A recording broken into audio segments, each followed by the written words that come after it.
9वीं कक्षा में चक्कर करते हुए, कोई बोलेगा नहीं,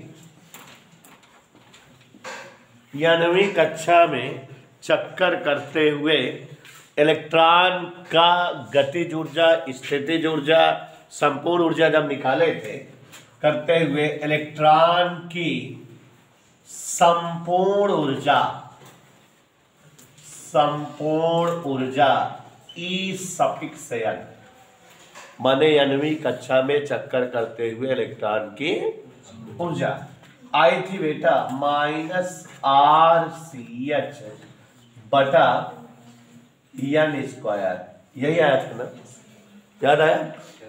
और ये था हाइड्रोजन परमाणु के लिए। किसके लिए बेटा? हाइड्रोजन परमाणु के 9वीं कक्षा में चक्कर करते हुए, वैसे ऊपर डाल दो, चक्कर करते हुए इलेक्ट्रॉन की संपूर्ण ऊर्जा En बराबर -RCH अपान n², याद आया? अब बच्चों अगर इलेक्ट्रॉन n 1वीं कक्षा में हो तो उसकी ऊर्जा n1 रह जाएगा यहाँ जहाँ n है, और अगर n 2वीं कक्षा में रहे तो उसकी ऊर्जा जहाँ n है वो n2 हो जाएगा। इलेक्ट्रॉन अगर n1वीं कक्षा से n 2वीं कक्षा में जाए और फिर अपनी ऊर्जा उत्सर्जित करते हुए पुनः जो है उस कक्षा से निम्न कक्षा में आए तो ऊर्जा उत्सर्जन के लिए सूत्र होगा डेल्टा E बराबर E2 - E1 के हिसाब से En2 - En1। इतनी ऊर्जा अगर वो अतिरिक्त अवशोषित कर ले तो n1वीं कक्षा से n2वीं कक्षा में जाए, या इतनी ऊर्जा वो उत्सर्जित कर दे तो n2वीं कक्षा से n1वीं कक्षा में आ जाएगा। आप जानते हो कि अभी आपको पढ़ाएंगे आगे कि इलेक्ट्रॉन दो घटनाएं दिखाता है, अवशोषण संक्रमण, केमिस्ट्री की भाषा है भाई, अब हमको ज़्यादा जानकारी नहीं, आप लोग ज़्यादा जानकार हैं, बताना। अवशोषण संक्रमण और उत्सर्जन संक्रमण होता है। तो जब जो है स्नेहा ऊर्जा कि जब जो है कोई परमाणु पर बाहर से ऊर्जा आपतित होती है तो परमाणु का कोई इलेक्ट्रॉन इस ऊर्जा को अवशोषित करता है और निम्नतम ऊर्जा स्तर से उच्च ऊर्जा स्तर वाली कक्षाओं में जंप कर जाता है। इलेक्ट्रॉनों का ऊर्जा को अवशोषित करके किसी एक निम्नतम कक्षा से किसी उच्चतम कक्षा में चले जाना, उत्सर्जित हो जाना अवशोषण संक्रमण कहलाता है। इलेक्ट्रॉन का एक कक्षा से दूसरी कक्षा में जाना संक्रमण कहलाता है, और ऊर्जा को अवशोषित करके जब इलेक्ट्रॉन निम्न ऊर्जा स्तर से उच्च ऊर्जा स्तर में जाता है तो उसे क्या कहते हैं? अवशोषण संक्रमण। ऐसे ही बेटा अगर इलेक्ट्रॉन तीसरी कक्षा में चक्कर कर रहा हो तृतीय ऊर्जा स्तर में और वो अपनी ऊर्जा उत्सर्जित करे, उसकी ऊर्जा कम हो और वो तीसरी कक्षा से गिर करके दूसरी कक्षा या पहली कक्षा में आ जाए तो इलेक्ट्रॉनों का ऊर्जा का उत्सर्जित करके एक कक्षा से दूसरी कक्षा में आ जाना उत्सर्जन संक्रमण कहलाता है। तो देयर आर दुई प्रकार के संक्रमण एंड व्हाट इज संक्रमण ऑफ इलेक्ट्रॉन। इलेक्ट्रॉन का संक्रमण क्या है? इलेक्ट्रॉनों का किसी एक कक्षा से किसी दूसरी कक्षा में पहुंच जाना संक्रमण होता है, और जब इलेक्ट्रॉन ऊर्जा अवशोषित करके संक्रमण प्रदर्शित करें तो उसे जो है हम अवशोषण संक्रमण कहते हैं। और जब ऊर्जा उत्सर्जित करें, इलेक्ट्रॉन निकाल दें और तब जो है संक्रमण दिखाएं तो उसे क्या कहते हैं? उत्सर्जन संक्रमण। और परमाणु की ऐसी अवस्था जबकि संक्रमण हो रहा हो उत्तेजित अवस्था कहलाती है। और जब कोई इलेक्ट्रॉन ऊर्जा इतनी ज्यादा अवशोषित कर ले कि वो परमाणु की कक्षा से ही बाहर हो जाए तो इसे आयनन कहते हैं। और तब जो है आवश्यक ऊर्जा आयनन ऊर्जा कहलाती है। इस दौरान परमाणु का विभव आयनन विभव कहलाता है। परमाणु की यह अवस्था आयनित अवस्था कहलाती है, घटना आयनन कहलाती है। और एक कक्षा से दूसरे कक्षा में जाना संक्रमण कहलाता है। परमाणु की यह अवस्था संक्रमित अवस्था कहलाती है। और इस समय जो विभव होता है उत्तेजित विभव या उत्तेजन विभव कहलाता है। ऐसे बहुत सारी लंतरानी पढ़ेंगे हम लोग। तो भाई देवे यहाँ पर आपको दिखाया कि हम लोग डेरिवेशन कर चुके हैं प्यारे बच्चों की, अगर इलेक्ट्रॉन हाइड्रोजन परमाणु में या आणविक कक्षा में चक्कर कर रहा है तो उसके लिए आवश्यक ऊर्जा की मात्रा उसकी जो है En बराबर -RCH/N²।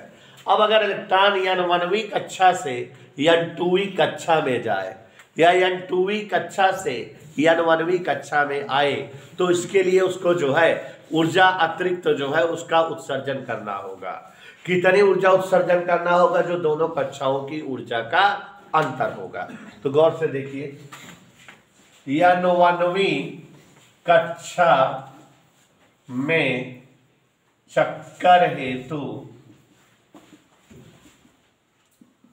आवश्यक ऊर्जा En1 बराबर -RCH/N1²। इसी प्रकार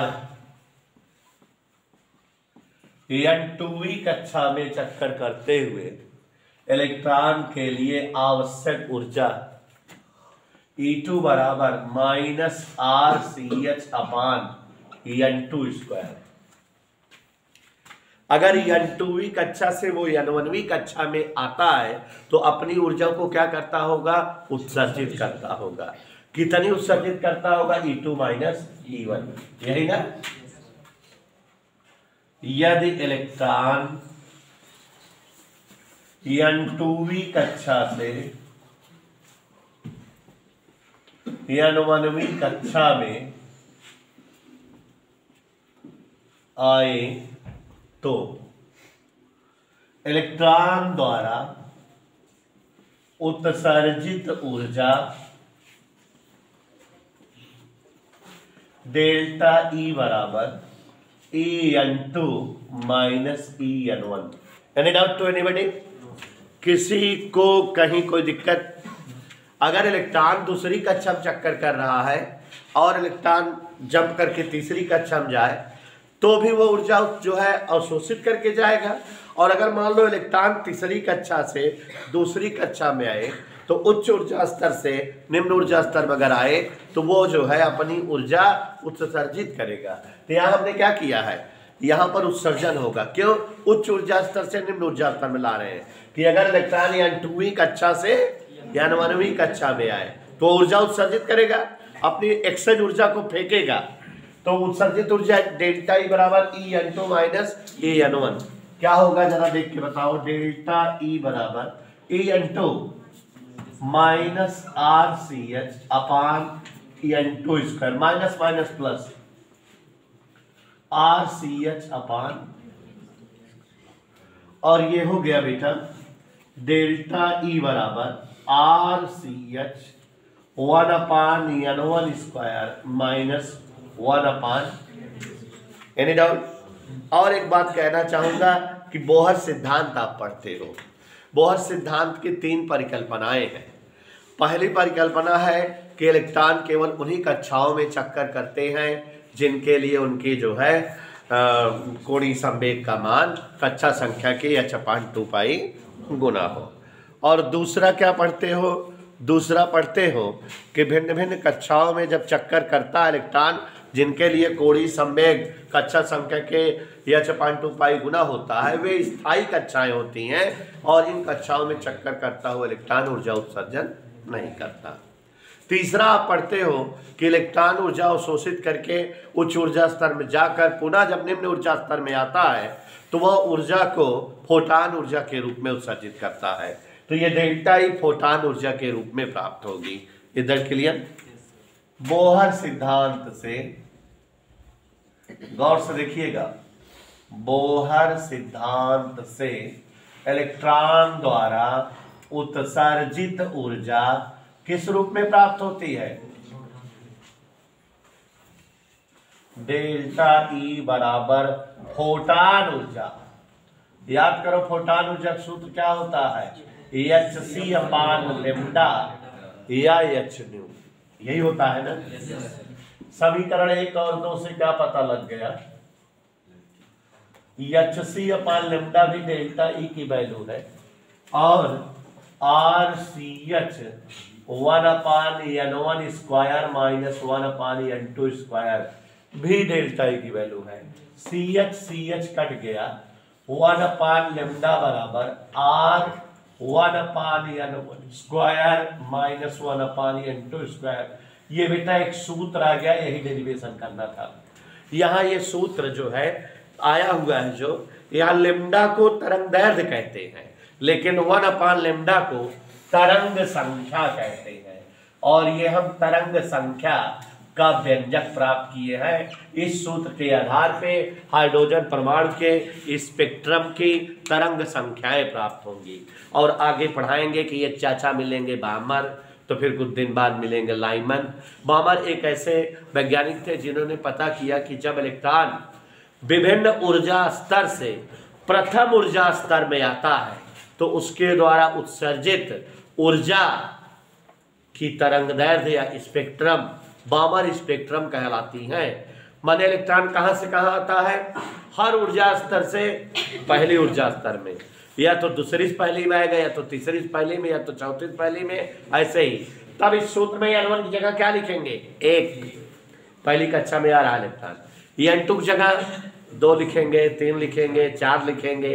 और अब अगर इस सूत्र में n1 जगह 1 और n2 की जगह 2 लिखें तो बामर श्रेणी की पहली स्पेक्ट्रमी रेखा की तरंग दैर्ध्य आएगी।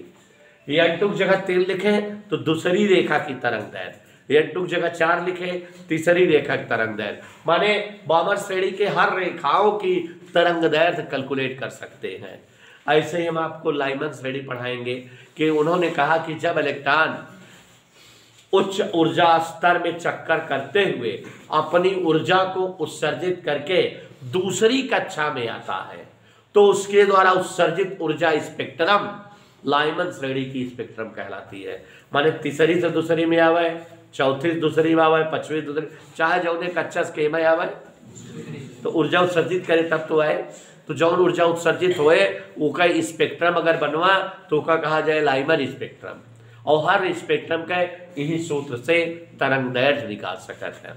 ठीक है, तो भगवान नाम लुक हियर, रिडबर्ग नियतांक, इधर देखिए जरा, रिडबर्ग नियतांक कोई बोलेगा नहीं बेटा?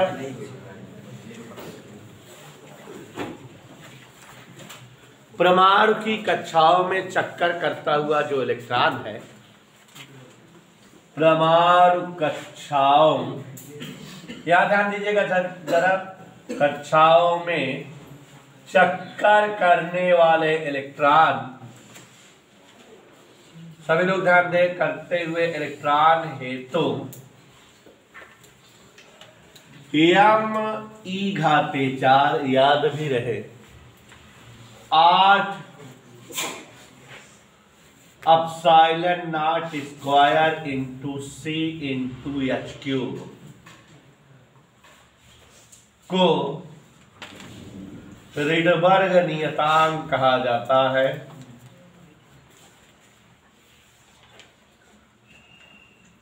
क्या कहा जाता है बेटा?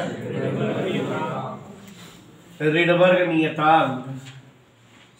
ध्यान से देखिए, रिडबर्ग नियतांक इतने पदों को कहा जाता है, हमने सेट किया था कल।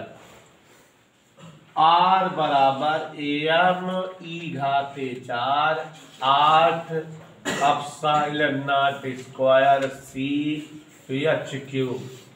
यही रिडबर्ग नियतांक होता है। कल की क्लास में भी सेट किए थे, कल या परसों में। यहाँ m की जगह 9 × 10⁻31 सुने बेटा, समझ 1.6 × 10⁻19 8 × ε0 स्क्वायर 8.85 × 10⁻12 का होल। इधर टोके 3 × 10⁸ 6.6 × 10⁻34। सभी पदों के मान ज्ञात है कि नहीं? ज्ञात है ना? अगर इन्हें हल किया जाता है तो 1.09 × 10⁻7 प्रति मीटर ये आ जाता है आर की वैल्यू। तो रीडबर्ग नियतांक आर की वैल्यू ये है। कभी पूछता है 1 नंबर का, रीडबर्ग नियतांक का क्या होता है, मान बताओ, इसका क्या प्रयोग है। तो रीडबर्ग नियतांक ये होता है, मान ये होता है, प्रयोग 2 है। हमारे जो है फिजिक्स केमिस्ट्री में रीडबर्ग नियतांक का 2 प्रयोग है। पहला है स्पेक्ट्रमी रेखाओं की तरंग संख्या ज्ञात करने में, माने हर प्रकार के स्पेक्ट्रम की तरंग दैर्घ्य आर के पदों में होती है। अभी अभी थोड़ी देर पहले आपने सूत्र देखा था, 1/λ बराबर R 1/n1 square minus 1/n2 square.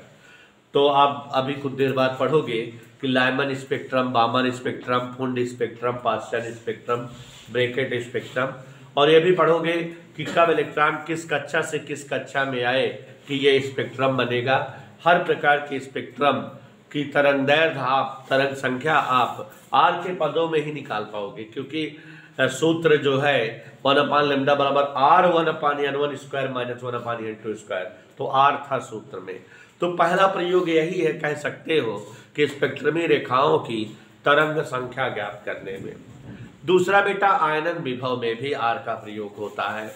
Are के पदों में आयनन विभव आता है -RCH/n स्क्वायर। ये किसी भी इलेक्ट्रॉन की किसी कक्षा की आवश्यक ऊर्जा होती है। तो आयनन विभव ज्ञात करने में भी आर का प्रयोग होता है। 2 यही इस्तेमाल है, आयनन विभव में, तरंग संख्या में। जल्दी छापो। परमाणु के विविक्त ऊर्जा स्तर, हाइड्रोजन परमाणु और पारा, इन्हीं सब का जो है तमाम वैज्ञानिकों ने शोध करके पता किया। किसका किसका, पहले पारा का, फिर हाइड्रोजन का। परमाणु के विविक्त ऊर्जा स्तर, आवाज नहीं लिखिए। परमाणु की भिन्न भिन्न कक्षाओं में लिखो, परमाणु की भिन्न भिन्न कक्षाओं में इलेक्ट्रॉन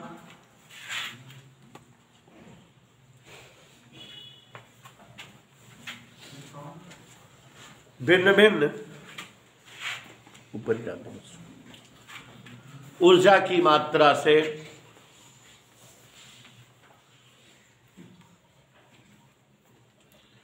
परिक्रमण करते हैं।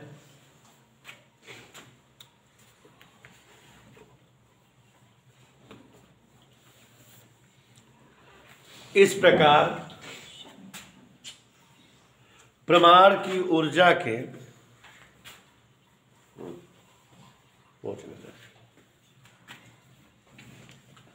कुछ विशिष्ट, परमाणु की ऊर्जा के कुछ विशिष्ट, लो बेटा इसे हाथ में पूछ लेना, कुछ विशिष्ट मान ही होते हैं।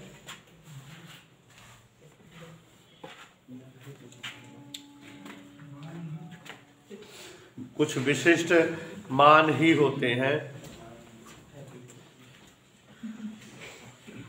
अर्थात परमाणु की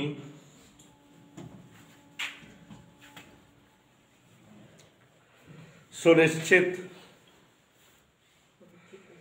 ऊर्जा अवस्थाएं होती हैं।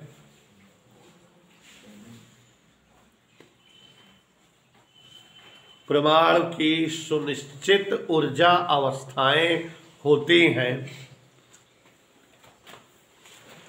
इन्हें ही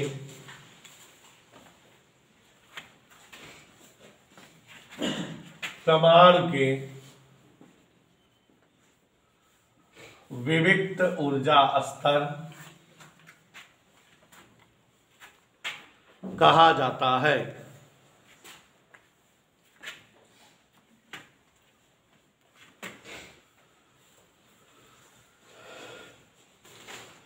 फ्रांक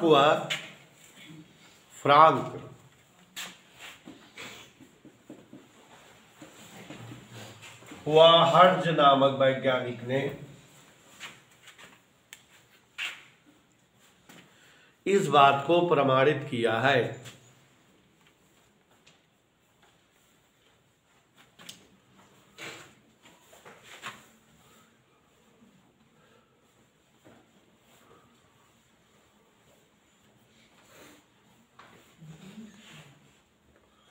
लिखे बेटा।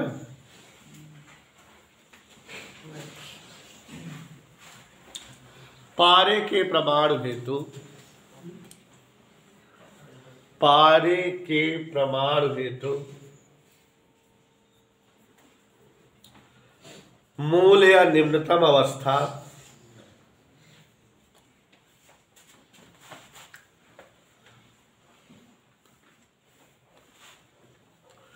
यदि शून्य हो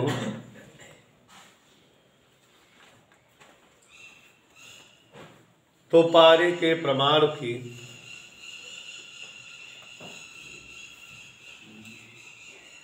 अन्य उत्तेजित अवस्थाएं, पारे के परमाणु की अन्य उत्तेजित अवस्थाएं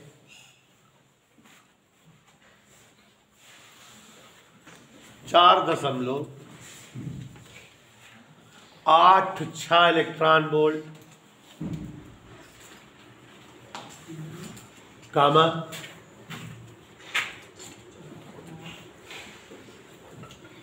6.67 इलेक्ट्रॉन वोल्ट,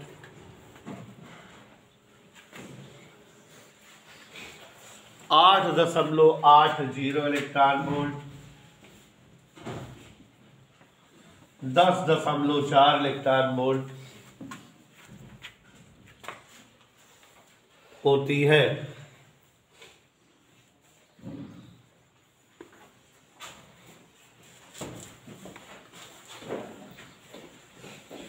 अंतिम ऊर्जा अवस्था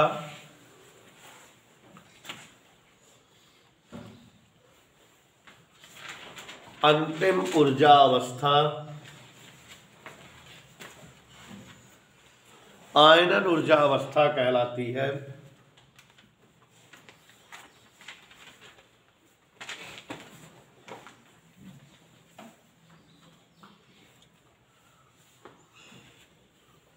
तथा सभी ऊर्जा अवस्थाओं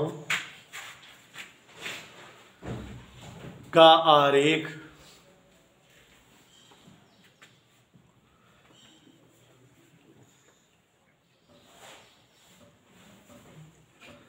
सभी ऊर्जा अवस्थाओं का आरेख ऊर्जा स्तर आरेख कहलाता है।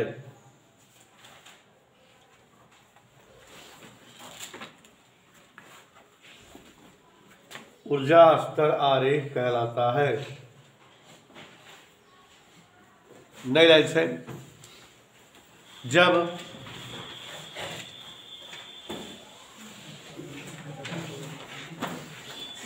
नाभिक व इलेक्ट्रॉनों के मध्य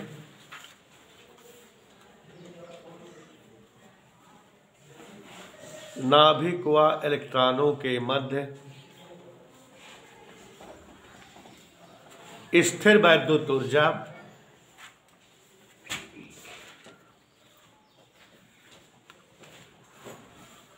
न्यूनतम होती है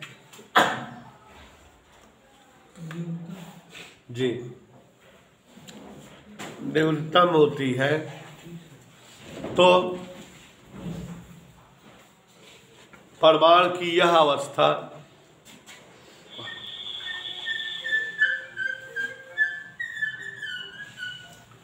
मूल अवस्था या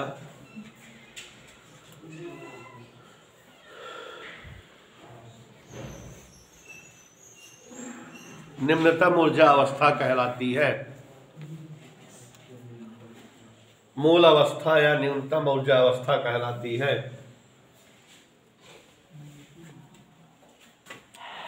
जब परमाणु को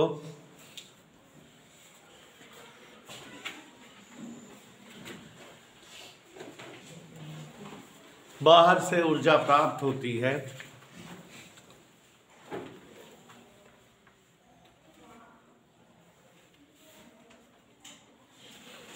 तो यह अपनी निम्नतम ऊर्जा अवस्था को छोड़कर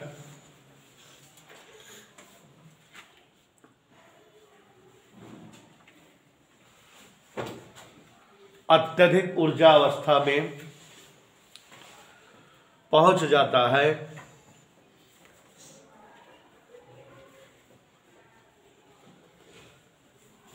परमाणु की यह अवस्था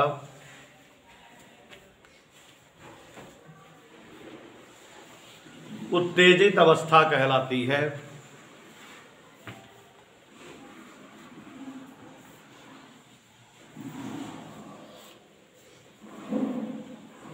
नई लाइन से तथा इलेक्ट्रॉनों का एक ऊर्जा स्तर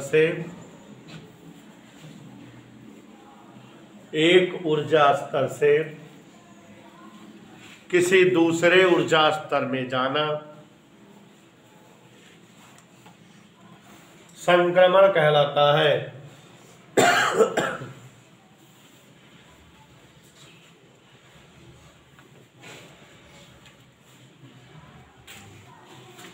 अब ये सब हम बताए थे, लेकिन अभी हम लिख के बना के समझाएंगे। यदि नई लाइन से, यदि किसी परमाणु को बाहर से इतनी अधिक ऊर्जा प्राप्त हो जाए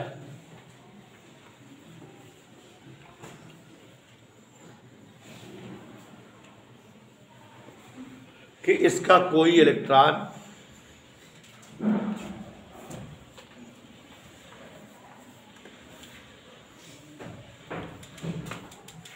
परमाणु को छोड़कर चला जाए, परमाणु को छोड़कर चला जाए, तो यह अवस्था आयनित अवस्था कहलाती है।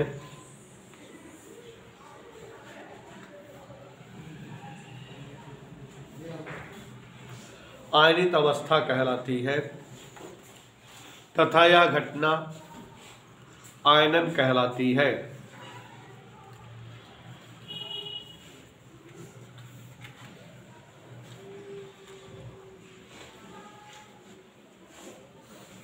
नई लाइन से, वह न्यूनतम त्वरक विभव, वह न्यूनतम त्वरक विभव जो किसी इलेक्ट्रॉन को इतनी ऊर्जा दे सके, जो किसी इलेक्ट्रॉन को इतनी ऊर्जा दे सके कि इलेक्ट्रॉन परमाणु से टकराकर उसे उत्तेजित कर दे,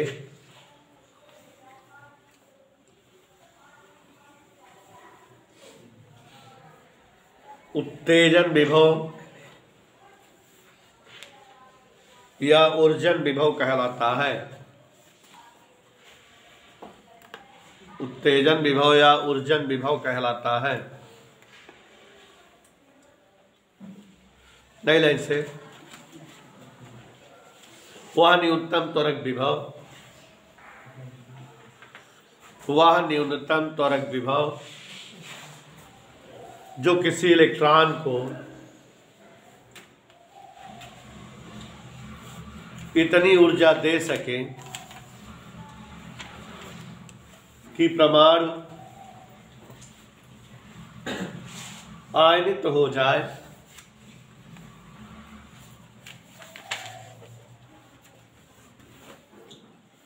आयनन विभव कहलाता है।